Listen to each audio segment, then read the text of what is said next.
विदेश मंत्री एस जयशंकर के एलएसी के मुद्दे पर कड़े रुख के बाद चीन के तेवर ढीले पड़ गए हैं। कहा, चीन और भारत के विकास के बिना नहीं आएगी एशियाई सदी। चीन पर यूएस कमांडर का बयान, चीन सोच समझकर बढ़ा रहा है टेंशन। चीन ने अमेरिका से कहा कि उसे वन चाइना पॉलिसी का सामना करना होगा। ज़ैपोरिजिया और या उसके न्यूक्लियर प्लांट पर यूक्रेन के हमले का रूस का दावा फेल साबित हुआ है। उधर स्वीडन के माल्मो शहर के शॉपिंग सेंटर में फायरिंग में 2 लोग घायल हो गए। और पाकिस्तान के पीएम शहबाज शरीफ ने भारत से शांतिपूर्ण संबंधों की इच्छा जताई, लेकिन आतंकवाद पर चुप्पी साधी। दुनिया के कई देशों से के तनाव से जुड़ी खबरों के लिए देखते हैं ग्लोबल टेंशन टॉप।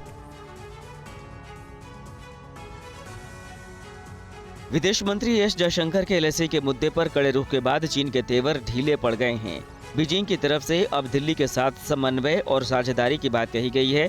चीन के विदेश मंत्री वांग वेनबिन ने प्रेस कॉन्फ्रेंस करके भारत के विदेश मंत्री के भारत चीन तनाव वाले बयान के जवाब में कहा कि कोई भी एशियाई सदी चीन और भारत के विकास के बिना नहीं आएगी। एक तरफ चीन के राष्ट्रपति शी जिनपिंग की ओर से शांति और डायलॉग की बात की जाती है, लेकिन दूसरी तरफ उनकी पीपुल्स लिबरेशन आर्मी साजिश रचने से बाज नहीं आती है।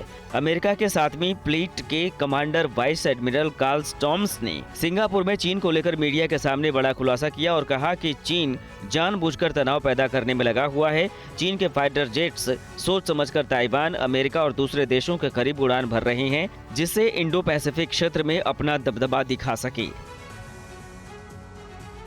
समंदर में चीन और ताइवान की फौज आमने सामने है। ताइवान की नेवी और चीनी युद्धपोत के बीच बेहद कम फासला बचा है। ताइवान के राष्ट्रपति त्साई वेन ने समंदर में युद्ध के मुहाने पर खड़ी दोनों सेनाओं का वीडियो जारी किया है।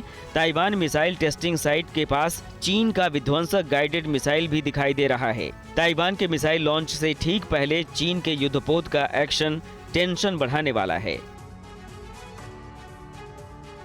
चीन ने फिर अमेरिका को खुली धमकी देकर तनाव बढ़ा दिया है। चीन के विदेश मंत्रालय ने कहा है कि अमेरिका को वन चाइना पॉलिसी का सम्मान करना होगा। ताइवान हमेशा से चीन का हिस्सा है। अमेरिका नहीं माना तो भारी कीमत चुकानी पड़ेगी। अमेरिका में चीन के राजदूत किंग गैंग ने कहा कि चीन लगातार अमेरिका से गुजारिश कर रहा है कि वो तनाव बढ़ाने वाली कोई हरकत ना करे, नहीं तो चीन अपनी संप्रभुता और सुरक्षा के लिए कोई भी कदम उठा सकता है। ज़ैपोरिजिया न्यूक्लियर पावर प्लांट पर कल यूक्रेन की तरफ से हमला नहीं हुआ। रूस ने कहा था कि शुक्रवार को यूक्रेन के कब्जे वाले ज़ैपोरिजिया न्यूक्लियर पावर प्लांट पर हमला करेगा और उसका आरोप रूस पर मढ़ देगा, जिसके बाद पूरी दुनिया में तनाव बढ़ गया था। नई सैटेलाइट तस्वीरों से साफ पता चलता है कि प्लांट में किसी तरह का नुकसान नहीं हुआ है। उधर रूस के राष्ट्रपति पुतिन ने एक बार फिर फ्रांस के राष्ट्रपति मैक्रों से प्लांट की सुरक्षा पर बात की है। पाकिस्तान के कई राज्यों में बाढ़ का खतरा बना हुआ है। एक और देश भर में मूसलाधार बारिश की वजह से 580 से ज्यादा लोगों की मौत हो चुकी है, तो वहीं हजारों लोग बेघर हो चुके हैं। दूसरी ओर पाकिस्तान के लोगों के लिए इंटरनेट चलाना भी मुहाल हो गया है। पाकिस्तान में शुक्रवार को भारी बारिश की वजह से ऑप्टिकल फाइबर नेटवर्क में तकनीकी खराबी आ गई, जिसकी वजह से राजधानी इस्लामाबाद सहित कई इलाकों में इंटरनेट सेवा बाधित हो गई। स्वीडन के माल्मो शहर के एक शॉपिंग सेंटर में हुई अंधाधुंध फायरिंग में 2 लोग घायल हो गए। शुक्रवार की दोपहर हुई गोलीबारी के बाद एक संदिग्ध को गिरफ्तार कर लिया गया। पुलिस ने कहा कि प्राथमिक जांच में वारदात गैंगवार से जुड़ी लग रही है। पुलिस हादसे के चश्मदीदों से पूछताछ कर रही है और सर्विलांस कैमरे की जाँच कर रही है।